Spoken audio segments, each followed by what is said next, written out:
नहीं, मौका अभी मिला नहीं। अभी तो मैं आया हूँ। जब मौका मिलेगा तो आपकी आवाज बहुत अच्छी रहेगी और ये आवाज हमेशा निष्पक्ष रहेगी और कमजोरों के लिए रहेगी।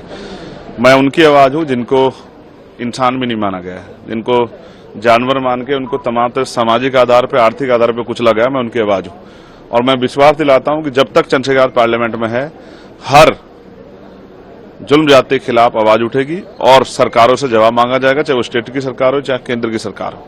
जो भी सरकार संविधान के विरुद्ध में जाके आम जनता के विरुद्ध में कोई भी काम करेगी, उनसे जवाब मांगा जाएगा। और मैं स्पष्ट हूं कि हमें जिन लोगों ने भेजा है उन लोगों की आवाज उठाना हमारी जिम्मेदारी है, तो हम उसको पूर्ण रूप से निभाएंगे, चाहे वो नौजवान हो, चाहे किसान हो, महिलाएं हो या वंचित वर्ग का कोई भी तबका हो।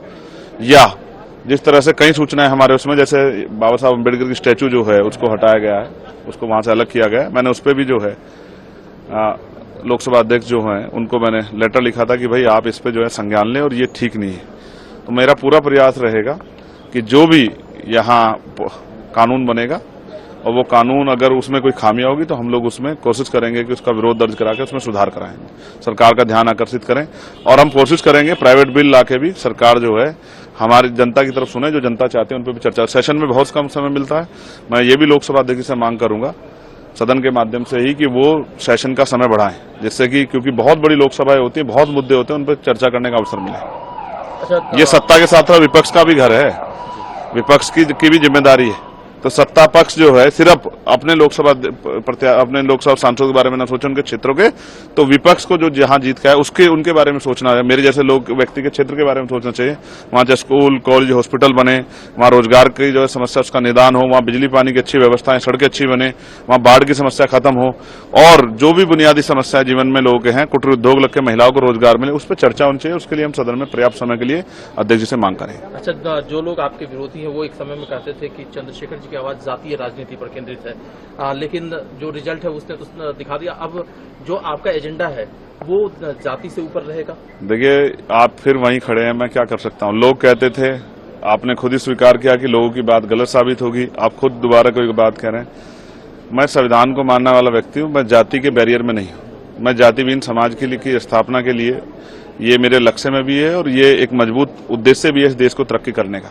तो मैं फिर आपसे कह रहा हूं, मैं हर एक वंचित के साथ हूं, जिसके साथ कोई अन्याय होगा उनकी आवाज उठाएंगे और जो हाशिए पे है उनको बराबर खड़ा करने के लिए सामाजिक और आर्थिक रूप से हम लोग। नहीं, मौका अभी मिला नहीं। अभी तो मैं आया हूं। जब मौका मिलेगा तो आपकी आवाज बहुत अच्छी रहेगी और ये आवाज हमेशा निष्पक्ष रहेगी और कमजोरों के लिए रहेगी। मैं उनकी आवाज हूं जिनको इंसान भी नहीं माना गया है, जिनको जानवर मान के उनको तमाम तरह सामाजिक आधार पर, आर्थिक आधार पर कुचला गया। मैं उनकी आवाज हूं और मैं विश्वास दिलाता हूं कि जब तक चंद्रशेखर पार्लियामेंट में है, हर जुल्म जाति के खिलाफ आवाज उठेगी और सरकारों से जवाब मांगा जाएगा, चाहे वो स्टेट की सरकार हो चाहे केंद्र की सरकार हो।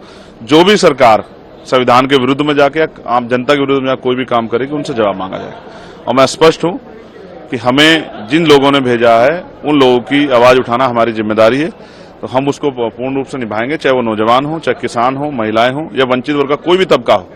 या जिस तरह से कई सूचनाएं हमारे उसमें, जैसे बाबा साहब अम्बेडकर की स्टैचू जो है उसको हटाया गया है, उसको वहां से अलग किया गया है। मैंने उस पर भी जो है लोकसभा अध्यक्ष जो हैं उनको मैंने लेटर लिखा था कि भाई आप इस पे जो है संज्ञान लें और ये ठीक नहीं है। तो मेरा पूरा प्रयास रहेगा कि जो भी यहाँ कानून बनेगा और वो कानून अगर उसमें कोई खामियां होगी तो हम लोग उसमें कोशिश करेंगे कि उसका विरोध दर्ज करा के उसमें सुधार कराएंगे, सरकार का ध्यान आकर्षित करें।